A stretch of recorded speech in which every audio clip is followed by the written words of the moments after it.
Ouais, l'Union marocaine des footballeurs professionnels, comme à ses habitudes, c'est la cinquième édition qu'il organise un stage au profit des joueurs sans club.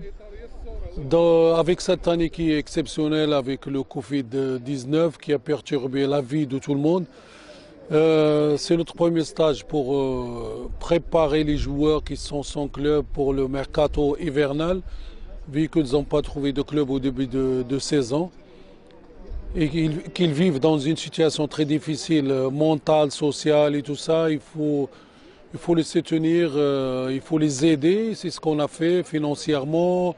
On les a logés dans un hôtel 5 étoiles. On a mis à leur disposition un staff technique de haut niveau avec des joueurs ex-internationaux qui sont devenus des entraîneurs, comme Saïd Mohamed qui a fait la Coupe du Monde en 86, qui a entraîné beaucoup de clubs. Il était directeur technique il y a quelque temps avec le WAC de Casablanca.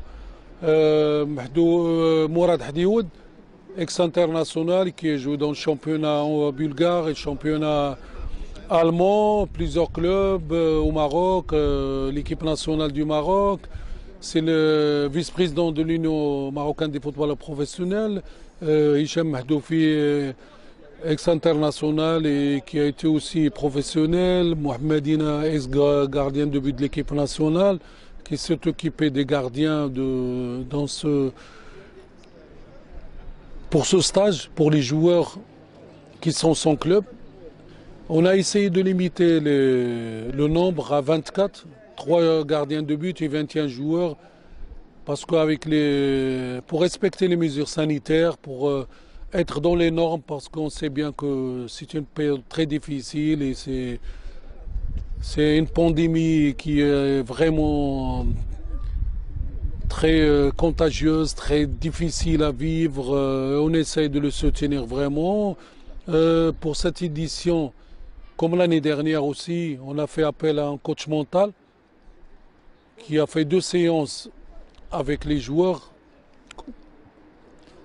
le jour où ils sont rentrés en stage et aussi au milieu de la semaine pour les préparer, pour les soutenir, pour leur donner des outils pour ne pas baisser les bras, pour travailler, pour rester optimistes pour leur avenir footballistique. On a essayé de toucher, on a envoyé des courriers pour les directeurs techniques des clubs, on a contacté des entraîneurs qu'on connaît de première, deuxième division professionnelle pour qu'ils viennent voir les entraînements, voir les 3 matchs. Les 3 matchs, premier match contre la sélection des Africains de Casablanca. Notre union a gagné 3-1. Deuxième match contre les Espoirs du Raja de Casablanca, on a gagné 3-1. Et le troisième s'est joué à Rabat contre l'équipe des Phares, un grand club au Maroc, première division, qui a une grande histoire dans le football marocain et africain. On a fait 1 partout. Les joueurs étaient à la hauteur physiquement, malgré qu'en 5 jours, ils ont fait 3 matchs. Et on sait bien que ces jours-là se préparaient, s'entraînaient tout seuls. Ils n'ont pas le moral, ils n'ont pas de salaire fixe. Comme on a discuté avec eux, il y a plein qui ont des crédits, ils ont des familles, ils ont des enfants, ceux qui vivent avec leurs parents.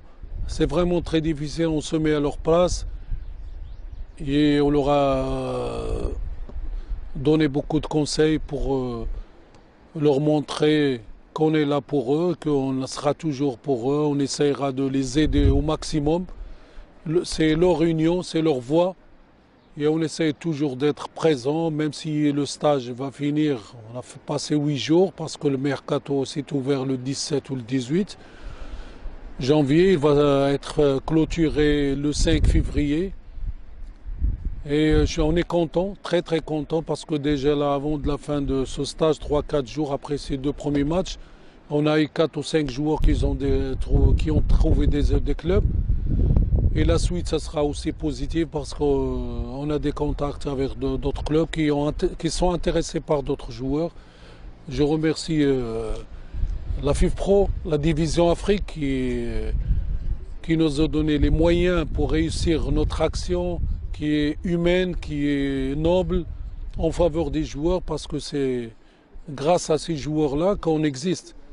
Alors, on ne rechigne pas sur les efforts. On a essayé de faire le maximum. Et les joueurs, quand ils sont arrivés le premier jour, c'était triste, il n'y avait pas de sourire. Au fil des heures, même pas les jours, on a commencé à voir le grand sourire, la joie de vivre en groupe. Ça leur manquait parce que quand ils se réveillaient, ils allaient à l'hôtel, ils allaient aux entraînements, en groupe avec leur club, ils se déplacent, tout ça. Du jour au lendemain, le joueur il se retrouve tout seul, ignoré, personne à ses côtés, pas d'aide, rien du tout. Alors, vous connaissez la situation, c'est très difficile à vivre et il faut leur remonter le moral. Et on a essayé de tout faire, on a essayé de tout leur préparer avec tout ce qu'on a mis en place. Le sourire est revenu, les joueurs ils étaient contents, ils ont fait des matchs exceptionnels, les 3 matchs malgré l'approche de ces matchs-là. Quelques séances d'entraînement, mais ils étaient bien préparés par le staff qui a fait un travail énorme. Et je suis très très content du déroulement de ce stage, du comportement des joueurs très professionnels.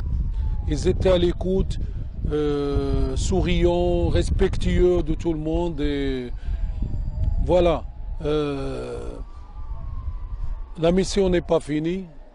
On va continuer à leur téléphoner, les contacter et tout. On espère qu'en fin de compte, avant la fin du mercato le 5 février, on aura un bon nombre de joueurs qui ont trouvé des clubs. Déjà 4 ou 5, c'est fait déjà. C'est déjà une très très bonne chose sur 24, 5 déjà.